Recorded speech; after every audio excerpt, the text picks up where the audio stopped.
Molar pregnancy. अब example लेते हैं, मेरे फेस पे जो मोल था ना उसको बोलते हैं हम पार्शियल मोल। मान लो मेरा फेस का जो मोल है वो बड़ा हो जाता, ठीक है, तो उसको बोलते हैं हम कंप्लीट मोल। एंड वो क्या हो सकता था ना, वो कैंसर में चेंज हो सकता था, इसीलिए हमने उस मोल को निकाल दिया। तो यहाँ जो मोलर प्रेगनेंसी में मोल का जो नाम है उसको बोलते हैं हाइडेटिटी फॉर्म मोल। एंड मेरे फेस पे जो था वो था पार्शियल मोल। अगर बड़ा हो जाता तो वो हो जाता complete mole which could have transformed into choriocarcinoma, that is cancer. ठीक है, नॉर्मली नेक्स्ट स्पर्म और एग जब मिलते हैं वो ऐसे इम्प्लांट होते हैं, ठीक है। बट मोलर प्रेगनेंसी में क्या होता है, वो इम्प्लांट नहीं होते, इम्प्लांट होते हैं बट मोल के शेप में बहुत सारे इम्प्लांट हो जाते हैं। वही प्रॉब्लम है मोलर प्रेगनेंसी में, ठीक है। अब ये है पार्शियल मोल और ये है कंप्लीट मोल, ठीक है। अब नॉर्मली कोई भी प्रेगनेंसी में बीटा एचसीजी बहुत ज़्यादा रहता है, उसी से हम कंफर्म करते हैं कि प्रेगनेंसी है कि नहीं। बट ये तो एक होगा तो थोड़ा बीटा एचसीजी ज़्यादा होगा तो हमको प्रेगनेंसी कंफर्म हो जाएगा। यहाँ पे देखो कितने ज़्यादा हैं, एक तो नहीं है, ये तो बहुत ज़्यादा है, तो बीटा एचसीजी बहुत ज़्यादा रहेगा यहाँ पे, ठीक है। क्योंकि बीटा एचसीजी बहुत ज़्यादा रहेगा इसीलिए एच पर एचसीजी, एच पर हाइपरेमेसिस। तो नॉर्मली एचसीजी की वजह से वॉमिटिंग होता है, बट क्योंकि यहाँ पे बहुत ज़्यादा एचसीजी है तो बहुत ज़्यादा वॉमिटिंग होगा। ओके, अल्ट्रासाउंड में आप देखेंगे तो वो दिखेगा स्नोस्टॉर्म अपीयरेंस की तरह। और यहाँ पे बंच ग्रेप्स अपीयरेंस तो मैंने बनाया ही है, ठीक है। पेनलेस वेजाइनल ब्लीडिंग दिखेगा पूरा फर्स्ट ट्राइमेस्टर में। ओके, अब ये देखो, ये यूट्रस जो है ना वो बहुत बल्की है, तो क्वेश्चन क्योंकि बहुत सारे हैं ना, यूट्रस पूरा नीचे झूल जाएगा, तो क्वेश्चन में देगा बल्की यूट्रस, नहीं तो यूट्रस लार्ज फॉर डेट। अपने डेट से मतलब ये नॉर्मली अगर तुम्हारा 12 वीक्स का होगा तो वो दिखेगा 20 वीक्स का, क्योंकि ये एक्चुअली में बहुत भारी है इसीलिए, ठीक है। अब मैं एक टेक्निक बताता हूँ मैनेजमेंट का।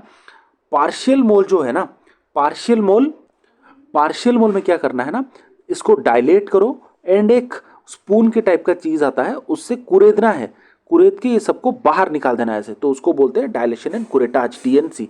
पार्शियल मोल में ये करते हैं। कंप्लीट मोल में क्या करते हैं, प्रोफिलैक्टिक कीमोथेरेपी देना है ताकि ये कैंसर में नहीं टर्न हो जाए। अगर कोरियोकार्सिनोमा में ऑलरेडी टर्न हो गया है तो डायरेक्ट कीमोथेरेपी देना है, प्रोफिलैक्टिक और जरूरत नहीं है। बट इन दोनों में ये करने के बाद भी, ट्रीटमेंट मैनेजमेंट करने के बाद भी हम लोग जो बीटा एचसीजी हैं वो चेक करते रहेंगे, क्योंकि मान लो तुमने निकाल तो दिया बट अगर यहाँ पे एक छोटू सा ऐसे रह गया होगा तो प्रॉब्लम है, तो इसकी वजह से बीटा एचसीजी हमको ज़्यादा दिखाता रहेगा, ठीक है। तो इसीलिए हम बीटा एचसीजी मॉनिटर करते रहेंगे जब तक बीटा एचसीजी पूरा नॉर्मल लेवल तक नहीं आ जाता, ठीक है। तो वही वही यहाँ पे लिखा है, थोड़ा देख लेना, ठीक है, सेम चीज़ है। अब एक पेशेंट तुम्हारे पास आई, a women came with the मतलब I and you diagnosed as molar pregnancy. When can she conceive again? You did all the treatment and HCG उसका नॉर्मल हो गया, नॉर्मल होने के 6 मंथ्स के बाद, ठीक है। The patient is being diagnosed as molar pregnancy and you did all the treatment. If partial mole था तुमने डीएनसी किया, कंप्लीट मोल था तो chemotherapy and all the stuff you did. Now her HCG is normal again, so what you can do next is wait, and normal होने के 6 months के बाद you can conceive again. And if the patient is on chemotherapy, chemotherapy complete होने के बाद exactly 1 year के बाद you can conceive again. So molar pregnancy है, ट्रीटमेंट हुआ, नॉर्मल हो जाए उसके 6 मंथ्स के बाद करना है। इफ कीमोथेरेपी हुआ है देन वेट फॉर 1 ईयर, जब कीमोथेरेपी खत्म हो जाए okay, that's it. I forgot one thing, अभी देखो यूट्रस में क्या है, यूट्रस एक राउंड शेप का ऑर्गन है एंड उसमें ये सब वो एक्स्ट्रा चीज़ें बाहर से ला रहा है।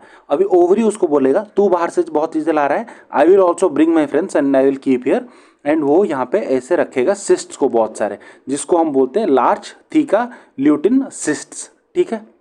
और दो बाइलेटरल होगा, ठीक है, क्योंकि ये रख रहा है तो ओवरी बोलेगा मैं भी रखूंगा, तो लार्ज थीका ल्यूटिन सिस्ट उसको बोलते हैं, ओके।